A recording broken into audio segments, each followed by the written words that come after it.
دوستو، جس رات حضرت رابعہ بصری رضی اللہ عنہا کی پیدائش ہوئی، ان کے والد حضرت اسماعیل رحمت اللہ علیہ کے پاس اتنا بھی تیل نہیں تھا کہ وہ چراغ جلا کر گھر میں روشنی کر سکے۔ ان کے بیوی نے کہا کہ چراغ میں ڈالنے کے لیے پڑوسی سے تھوڑا تیل مانگ لیجئے۔ آپ نہ چاہتے ہوئے بھی پڑوسی کے دروازے پر دستک دینے کے لیے بڑھے، مگر اچانک رک گئے، کیونکہ حضرت اسماعیل رحمت اللہ علیہ نے اللہ تعالیٰ سے وعدہ کیا تھا کہ دنیا کے خاطر کبھی کسی کے سامنے ہاتھ نہیں پھیلائیں گے۔ اس لیے بنا کچھ کہے اور بنا کسی سے مدد مانگے وہ گھر لوٹ آئے اور گھٹنوں پر سر رکھ کر بیٹھ گئے۔ بیٹھے بیٹھے ان کی آنکھ لگ گئی۔ ان کی ظاہری آنکھیں بھلے ہی بند ہو گئی، لیکن دل کی آنکھیں کھل گئی۔ اسی دوران مکی مدنی پیارے آقا صلی اللہ تعالی علیہ وسلم خواب میں تشریف لائے۔ رسول پاک صلی اللہ تعالی علیہ وسلم رحمت کی خوشخبری دیتے ہوئے فرمایا، غم مت کر، تمہاری یہ بیٹی سردار بنے گی اور اس کی شفاعت یعنی سفارش سے میری امت کے 1000 لوگ بخش دیے جائیں گے۔ پھر پیارے آقا صلی اللہ تعالی علیہ وسلم نے ارشاد فرمایا، میری طرف سے ایک خط لکھ کر بصرہ کے امیر عیسیٰ زادان کے پاس جاؤ اور لکھو، تم ہر رات 100 بار اور ہر جمعرات 400 بار درود شریف پڑھتے ہو، لیکن پچھلی جمعہ کی رات تم درود پڑھنا بھول گئے تھے۔ اس کے کفارے کے طور پر 400 دینار یعنی 400 سونے کی سکے خط لانے والے یعنی حضرت اسماعیل رحمت اللہ علیہ کو دے دو۔ جب حضرت اسماعیل کی آنکھ کھلی تو وہ دیدار مصطفیٰ صلی اللہ تعالی علیہ وسلم کی خوشی میں خوب روئے۔ اگلی صبح وہ خط لے کر بصرہ کے امیر عیسیٰ زادان کے پاس پہنچے۔ عیسیٰ زادان نے خط پڑھ کر کہا، سرکار مصطفیٰ صلی اللہ تعالی علیہ وسلم نے مجھے یاد کیا ہے، اسی خوشی میں 2000 دینار غریبوں میں بانٹ دیا جائے اور 400 دینار حضرت اسماعیل رحمت اللہ علیہ کو دے دیے جائے۔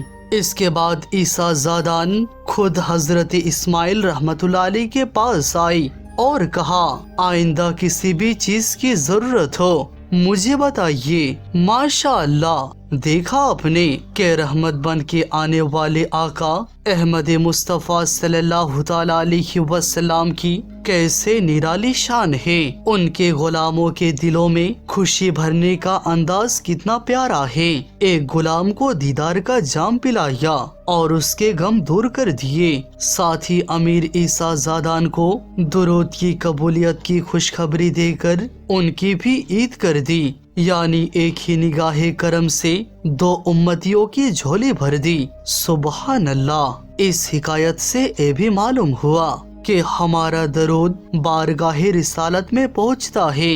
حضرت رابعہ بصری رضی اللہ عنہا کا نام رابعہ ہے اور انہیں ام الخیر کہا جاتا ہے۔ آپ اپنے قبیلے بنو قیس بن عدی سے تعلق رکھتی تھی، اسی لیے آپ کو کیسیہ ادبیہ بھی کہا جاتا ہے۔ آپ 95 یا 99 ہجری میں بصرہ میں پیدا ہوئے اور بصرہ کی رہنے والی تھی، اسی لیے بصریہ کہلائی۔